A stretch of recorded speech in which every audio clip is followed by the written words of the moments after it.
আন্তরিক শুভেচ্ছা ও নমস্কার। আসলে আজকে আমার অনেক খুশি লাগতেছে যে মন্দির ভিত্তিক বিয়ে সম্পন্ন করতে পেরে। আজকে আমার অত্যন্ত ভালো লাগছে যে আমাদের সনাতনী ঐতিহ্য বজায় রাখার ক্ষেত্রে মন্দির ভিত্তিক বিবাহ প্রচলন করা আমাদের একান্ত কর্তব্য। আধুনিকতার প্রচ্ছায় এড়িয়ে মন্দির ভিত্তিক বৈদিক রীতিতে বিবাহ বন্ধনে আবদ্ধ হলেন বাংলাদেশ গীতা শিক্ষা কমিটি বাগেশিক চট্টগ্রাম দক্ষিণ জেলা সংসদের সাংগঠনিক সম্পাদক মিশন দত্ত সপু এবং রিম্পা দাশগুপ্তা। সনাতনী ধর্মের দশবিধ সংস্কারের অন্যতম এই বিবাহ অনুষ্ঠান পালনের মাধ্যমে প্রাচীন ঐতিহ্য ও সংস্কৃতিকে তুলে ধরলেন এই নবদম্পতি। মিশন দত্ত সপু যে মন্দির ভিত্তিক বিবাহ করে সুন্দর একটা সনাতন ধর্মের ঐতিহ্য ধরে রেখেছেন।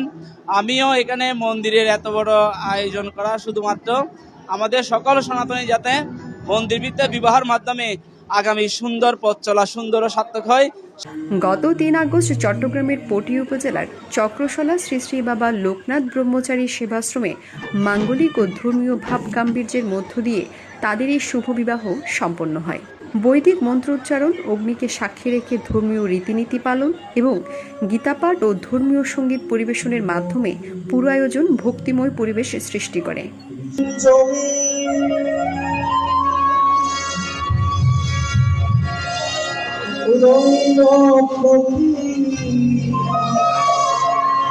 অনুষ্ঠানে বাংলাদেশ পাঞ্চজন্য গীতা পাঠক ও যন্ত্রশিল্পী সমন্বয় পরিষদের কেন্দ্রীয় ও স্থানীয় নেতৃবৃন্দ গীতাপাঠ ও সঙ্গীত পরিবেশনা করেন। এ সময় উপস্থিত ছিলেন চন্দনাইশ লোকনাথ সেবাশ্রমের অধ্যক্ষ শ্রীমৎ অজপানন্দ মহারাজ, চক্রশলা শ্রী শ্রী বাবা লোকনাথ ব্রহ্মচারী সেবাশ্রমের শ্রীমৎ রণনাথ ব্রহ্মচারী এবং শ্রীমৎ ওমকার মহারাজ। এছাড়া বাগেশিক ও অন্যান্য ধর্মীয় সংগঠনের কেন্দ্রীয় ও স্থানীয় কর্মকর্তাবৃন্দ উপস্থিত ছিলেন। তাদের এই মন্দির ভিত্তিক বিয়েটা হচ্ছে, এটা সকলের জন্য অনুকরণীয় এবং অনুসরণীয়। আমরা অনেক আনন্দিত। সব সনাতনীরা এভাবে প্রচারণ করুক যে মন্দির ভিত্তিক যাতে বিয়েটা করতে পারে।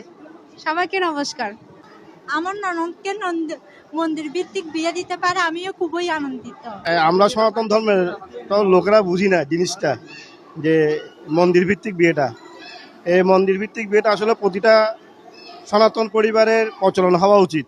সনাতনী সমাজের নেতৃবৃন্দ বলেন, আধুনিকতার প্রভাবে যখন প্রাচীন অনেক ঐতিহ্য হারিয়ে যাচ্ছে, তখন মিশন রিম্পা দম্পতির এই আয়োজন নতুন প্রজন্মের কাছে বৈদিক বিবাহের ঐতিহ্য ও ধর্মীয় মূল্যবোধ তুলে ধরতে একটি অনুকরণীয় দৃষ্টান্ত হয়ে থাকবে। সাজু দাসের তথ্য ও চিত্রে অর্পিতা ঘোষ, সনাতন টিভি, চট্টগ্রাম।